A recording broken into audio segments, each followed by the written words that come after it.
Welcome students. आज हम आपके लिए कक्षा 10 साइंस का जो कि अध्याय प्रथम रासायनिक अभिक्रियाएं तथा रासायनिक समीकरण समझा रहे थे, आपको उसी को आगे लाए हैं और 6 क्वेश्चन यहाँ पर लिखे हुए हैं। इन क्वेश्चनों के बारे में आपको सीखना है और समझना है।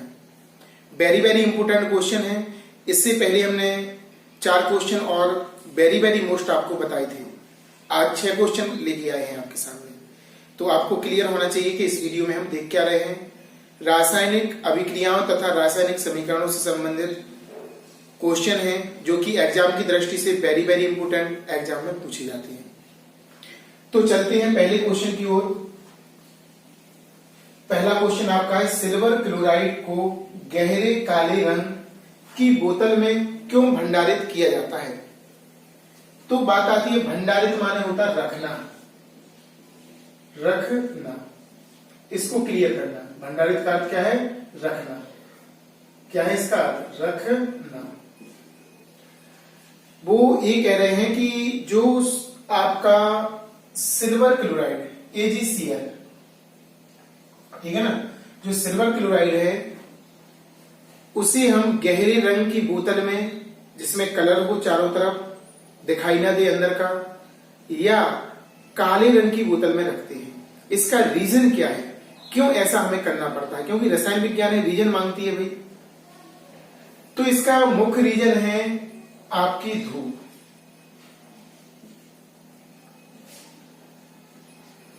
क्या है मुख्य रीजन? धूप।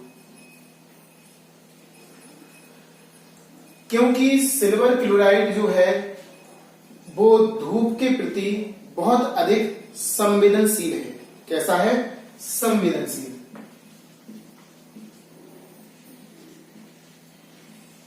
धूप के प्रति कैसा है? बहुत संवेदनशील है। देखो लिखना सीखना, चूंकि सिल्वर क्लोराइड जो है धूप के प्रति बहुत संवेदनशील होता। संवेदनशील का अर्थ क्या है? गुण। संवेदनशील का अर्थ होता है गुण और अवस्था।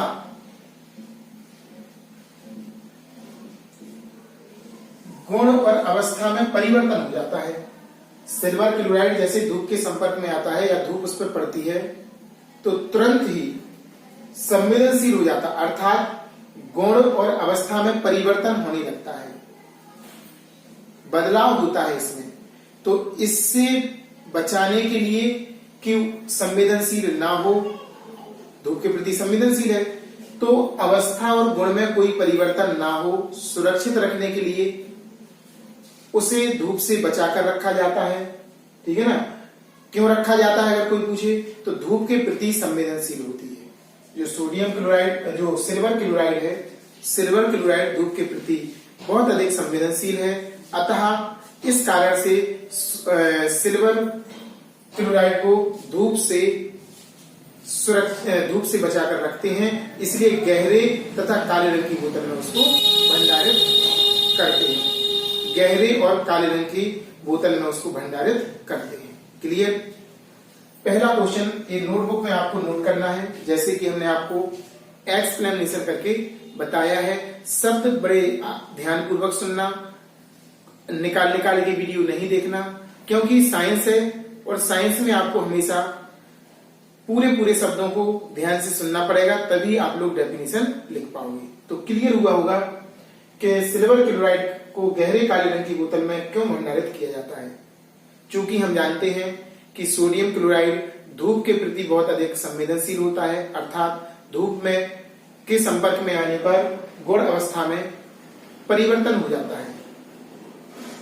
अतः धूप से बचाने के लिए जो सिल्वर क्लोराइड है इसको गहरे या काले रंग की बोतल में सुरक्षित भंडारित किया जाता है। क्लियर? ऐसा आपको लिखना है।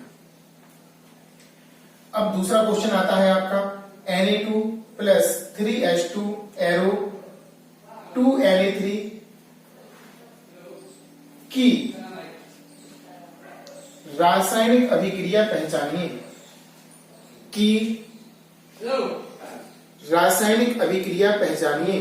क्या पहचानिए? रासायनिक अभिक्रिया। तो यहां पर आपके 2 पदार्थ दिए हुए हैं और यहां पर आपका एक पदार्थ बन रहा। तो दो पदार्थ मिलकर अगर एक पदार्थ बनाए तो ऐसी रासायनिक अभिक्रिया को संयोजन अभिक्रिया कहते हैं।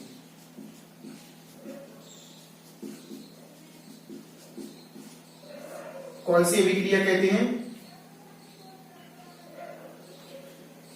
जब दो या दो से अधिक पदार्थ रासायनिक अभिक्रिया करके एक पदार्थ बनाए तो ऐसे रासायनिक अभिक्रिया को संयोजन अभिक्रिया कहते हैं। जी इसका उदाहरण होगा। यहां पर ऐसा लिखेंगे, यहां पर N2 और H2 दो अलग अलग पदार्थ हैं। अभिक्रिया करने के पश्चात NH3 एक पदार्थ बनाते हैं, अतः संयोजन अभिक्रिया है। ऐसा आपको लिखना है आंसर में। क्लियर? इसके बाद अब क्वेश्चन नंबर पहले नीचे वाले करके देखते हैं, फिर ऊपर चलेंगे। तो जैसे कि उन्होंने कहा इस क्वेश्चन में, क्वेश्चन नंबर ये बताते हैं 5वां, क्या होता है जब बुझा हुआ चूना जल से अभिक्रिया करता है? बुझा हुआ चूना, तो सूत्र याद होना चाहिए। वे पूछ रहे हैं बुझा हुआ चूना प्लस बुझा हुआ चूना प्लस जल H2, जल लिखेंगे यहां पर। अभी हम शब्द समीकरण लिख रहे हैं, जल एरो। ऐसी स्थिति में क्या पूछ रहे हैं कि क्या होता है? तो आपका बिना बुझा हुआ चूना है जी, बिना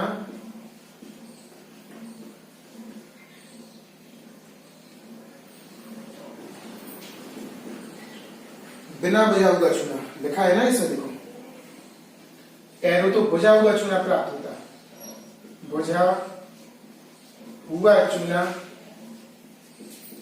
प्लस हाइड्रोजन गैस,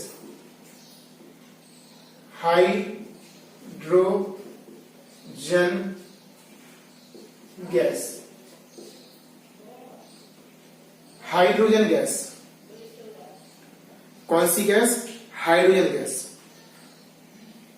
बुझा हुआ चूना प्लस जल, तो देखो बिना बुझा हुआ चूना लेना है, जल से अभिक्रिया कराएंगे तो क्या बनता है? बुझा हुआ चूना और हाइड्रोजन गैस प्राप्त होती है।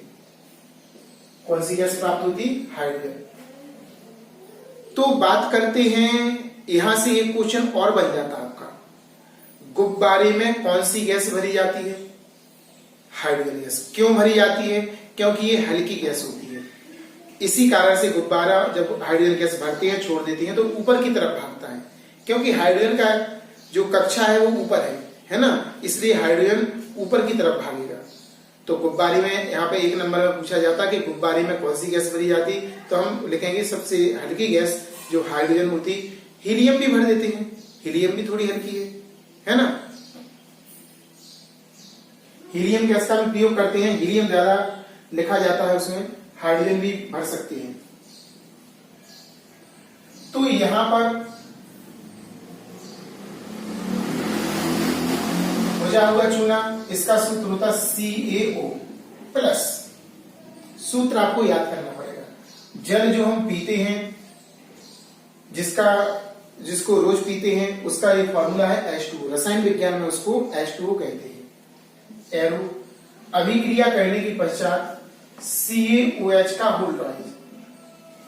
बुझा हुआ चूना यानी कि जैसे दीपावली के समय पे अपन पुताई का काम करते हैं, तो कलई जो होती है वो है आपका CaO, और जो पानी में डाल देते हैं उसके बाद बनता है जी, और फिर दीवारों पर अपन सफेदी करते हैं।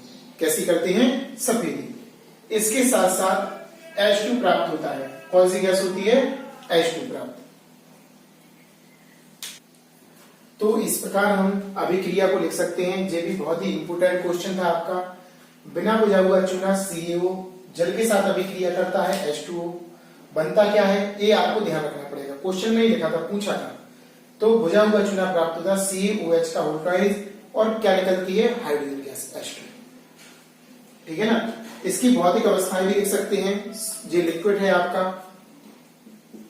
ये आपका सॉलिड है, जी आपका विलयन आएगा AQ, और जी आपकी गैसेज फॉर्म में है जी। तो इनकी भौतिक अवस्थाएं, और यहाँ पर परिवर्तन होता है गर्म इस बिना उसका हो जाता है, जल में जैसे डालते हैं तो स्वतः अभिक्रिया हो जाती है, आपने देखा होगा। अब इसके बाद अब चलते हैं अपन द्विविस्थापन अभिक्रिया की ओर। किसकी ओर? द्विविस्थापन अभिक्रिया की ओर। क्वेश्चन नंबर आपका 6वां बताते हैं, द्विविस्थापन अभिक्रिया का एक उदाहरण दो। तो आपको केवल रासायनिक समीकरण लिखना है। क्या लिखना है? रासायनिक समीकरण। जरा ध्यान से देखना और समझना। तो एक रासायनिक समीकरण द्विविस्थापन का Na2SO4 प्लस BaCl2 एरो। अब बनेगा क्या आपका? Na इससे क्रिया करेगा और Ba करेगा इससे, तो आपका बनेगा BaSO4 प्लस आपका बनेगा NaCl। इस प्रकार हमें समीकरण लिखना है, और इसकी थोड़ी सी डेफिनेशन की झलक हम आपको बताएंगे। द्विविस्थापन होता क्या है, पहले आपको डेफिनेशन बताना है। तो ऐसी रासायनिक अभिक्रिया जो दो या दो से अधिक पदार्थों में आयनों के आदान प्रदान से होती है। कैसी होती है? आयनों के आदान प्रदान से। देखो, आयनों के आदान प्रदान से विस्थापन ही कैसा हो? Na देखो Ba को विस्थापित कर दिया, तो Ba आ गया Na की जगह और Na चला गया Ba के पास। संतुलित करना है यहां पर 2 का गुणा, तो लगभग बैलेंस ही हो गया। केवल यहीं पे 2 का गुणा होना था, है ना, क्योंकि रासायनिक समीकरण हमेशा संतुलित दिया जाता है। क्योंकि रासायनिक जो समीकरण होते हैं वो द्रव्यमान संरक्षण के नियम का पालन करते हैं। तो द्रव्यमान संरक्षण का नियम क्या होता? पिछले वीडियो में हमने आपको समझाया था, और पहले जब हम डेफिनेशन आपको बता रहे थे, दाएं पक्ष में और बाएं पक्ष में परमाणुओं की संख्या बराबर होगी, द्रव्यमानों की संख्या बराबर होगी, है ना, तभी समीकरण सही माना जाता, अन्यथा समीकरण क्या माना जाएगा? गलत। तो द्विविस्थापन अभिक्रिया का एग्जाम्पल है Na2SO4 plus BaCl2 arrow. Ba इसके साथ चला जाएगा, BaSO4 प्लस NaCl2। NaCl2 यानी कि नमक। जी आपका नमक है जो रोज खाने में आप प्रयोग करते हैं। रसायन भाषा में नमक, जो खाने वाला नमक है ना, खाना में यूज होता, उसे बोलते हैं NaCl।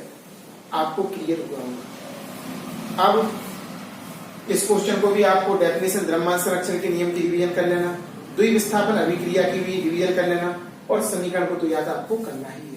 Na2SO4 plus BaCl2 arrow क्या आएगा आपका? BaSO4 और प्लस NaCl नमक। इस तरह से आपका प्राप्त हो जाएगा। और भी कई एग्जाम्पल हैं, लेकिन एक एग्जाम्पल लिख लो, हमेशा उसी को याद करो ताकि आप लोग भूलें ना बार बार, और अच्छी तरीके से तैयारी कर सकें और एग्जाम में सही सही लिख सकें। अब हम आपको ले चलते हैं क्वेश्चन नंबर 4 की तरफ। आलू चिप्स के पैकेट में नाइट्रोजन गैस क्यों भरी जाती है? नाइट्रोजन गैस क्यों भरी जाती है? बात आती है, देखो, नाइट्रोजन गैस बोले तो N2। स्वाभाविक है भाई, आपने देखा होगा चिप्स का पैकेट है, नमकीन का पैकेट पाउच होता है, और भी कई पाउच आते हैं, तो उसको फूला फूला होता है पैकेट।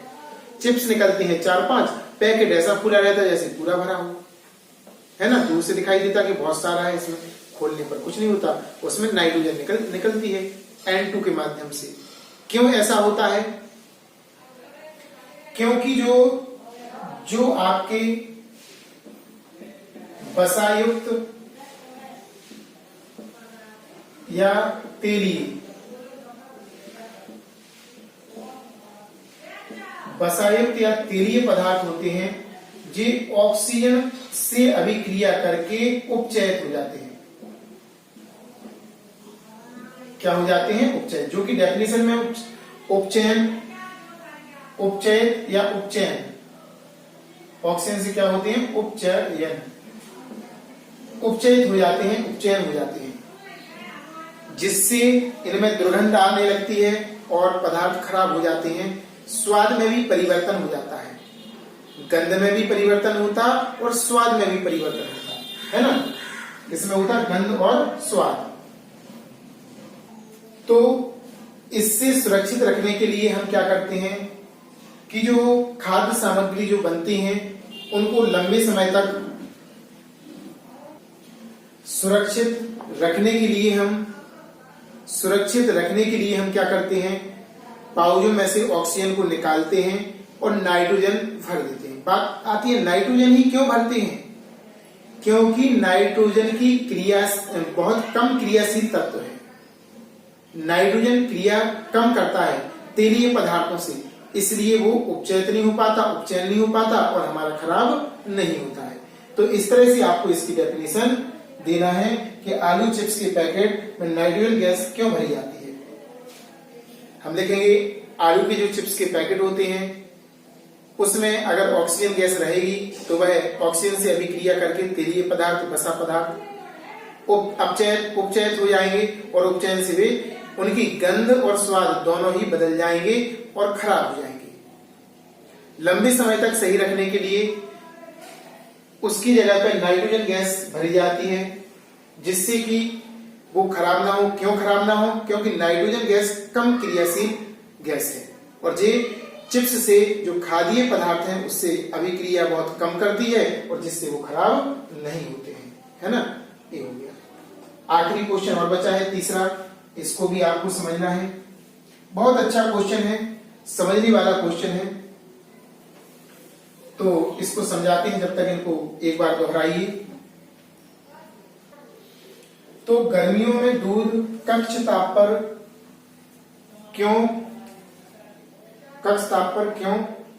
रखने पर क्या होता है।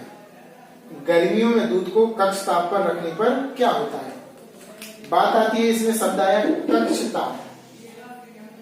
क्या आया, कक्ष ताप। तो जी कक्ष ताप है क्या।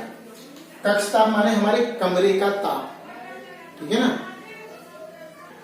तो आपको समझ में आ गया होगा, कक्ष ताप यानी कि हमारे कमरे का तापमान। जैसे अभी इस कमरे में हम हैं तो कमरे का तापमान, इस तापमान में अगर दूध को रख दिया जाए तो उस पर क्या प्रभाव पड़ता है। तो बिल्कुल इजी, गर्मियों में जो गर्मियों का समय होता है कक्ष ताप पर रख दें तो दूध फट जाता है। पहला शब्द क्या हो जाता है, फट जाता है। बात आती है कैसे फट जाता है भाई, ये तो समझाओ हमें कम से कम। तो गर्मियों के मौसम में जीवाणु की वृद्धि होती है, जीवाणु ज्यादा पैदा होते हैं। क्या होते हैं, जीवाणु। और जीवाणु जब ज्यादा पैदा होते हैं गर्मियों में तो ऐसी स्थिति में वे क्या करते हैं, दूध को फटा देते हैं। क्या कर देते हैं, फटा देते हैं। अब बात आती है जीवाणु क्यों होते हैं। तो तापमान अधिक होने के कारण, तापमान जब ज्यादा होता है तो ऐसी स्थिति में पदार्थों में या दूध में जीवाणु स्वतः उनका विकास होता है और अपने आप उत्पन्न हो जाती है। उसमें जीवाणुओं में वृद्धि होती है। क्या होती है, वृद्धि। इस कारण से दूध फट जाता है और खराब हो जाता है, ठीक है ना। तो सीधा सीधा ध्यान रखना कि गर्मियों में दूध को कक्ष ताप पर रखने पर दूध फट जाता है। क्यों फट जाता है, क्योंकि जो दूध होता है कक्ष ताप में गर्मियों के समय में उसमें जीवाणु विकसित हो जाते हैं। और जीवाणु विकसित क्यों होते हैं, तापमान अधिक होने के कारण दूध में जीवाणु विकसित होते हैं। अच्छी भाषा जमा कर लिखना आप लोग, हम तो केवल यहाँ पर समझा रहे हैं, आप लोग समझिए और अपनी भाषा में लिखने का प्रयास कीजिए। क्योंकि साइंस का मतलब ये है कि आपको समझ में कैसा आ रहा, हमारी भाषा नहीं लिखना, बुक की भाषा नहीं लिखना, आपको समझ में कैसा आया उसको आपको व्यक्त करना है ना। तो ये आपकी साइंस है। क्लियर हुआ होगा। 2 या 3 बार वीडियो को देखना।